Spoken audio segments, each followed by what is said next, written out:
Assalomu alaykum qadrli obunachilar. Sizlarga bitta zo'r narsani ko'rsatmoqchiman. Agar hamma bilsa, agar Qabalyonda bir zo'r joyda somsa pishadi. Ushbu somsa mana ko'rib turganingizdek Shartuzga ketayotganda chap tarafda qoladi. Hozir sizlarga ko'rsatamiz shu somsani. Bu somsa juda ham zo'r. Buni bilmagan odam o'zi bo'lmasa kerak.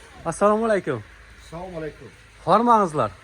O'zbekcha medoning. O, bilaman. Gap yo'q. Medonim tojik. Aka bu somsani men hozir ko'rib, mana qarang, somsani kattaligiga ko'rib qoyil qoldim. Necha so'mdan bu somsalaringiz? 15 so'mlik bor, 25 so'mlik bor.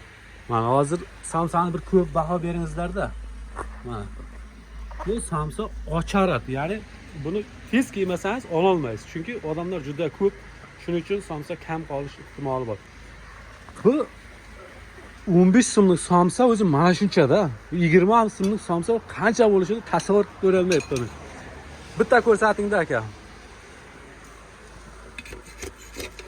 Ana. Bu necha so'mlik? 15 so'm aka. 15 so'mlik. Buni kattaligini qarang, mana. Shu tariqa. Mana. Bu az videoda mumkin bo'lmasligi mumkin, lekin bu realni ko'rsangiz juda katta. Bu yerda nimalar pishirasiz yana? Tandır go'sht bor. Tandır go'sht ham bor, ha? Tandır go'sht bor, samsa bor. Ikki Samsa, narsa tamom. ikki narsa. Soat nechidan nechagacha ishlaysiz? Qaysi kun ishlamaysiz? Bizga vaqtno yo'q. Aha. Shu soat 4 ga tayyor.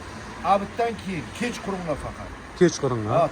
4 dan soat 11 kechasigacha. Tandirning kilolari necha so'm? 180 so'm kilosi, samsa 15 so'mlik, 25 so'mlik. Samsa nimaning go'shtidan tayyorlangan? Mol go'shtiga, qo'y go'shtiga. Ey, yashang. Mol go'shti, qo'y go'shti. Hurmatli obunachilar, buni mana shu joy Qabalyonda. Qabalyon ya'ni Shartuzga ketadigan yo'lning o'ng qo'l Abdusalom akaning somsasi desangiz hamma biladi. Bemalol kelingizlar, hammaga yoqimli ishlar. Biz mana somsani boshlaymiz.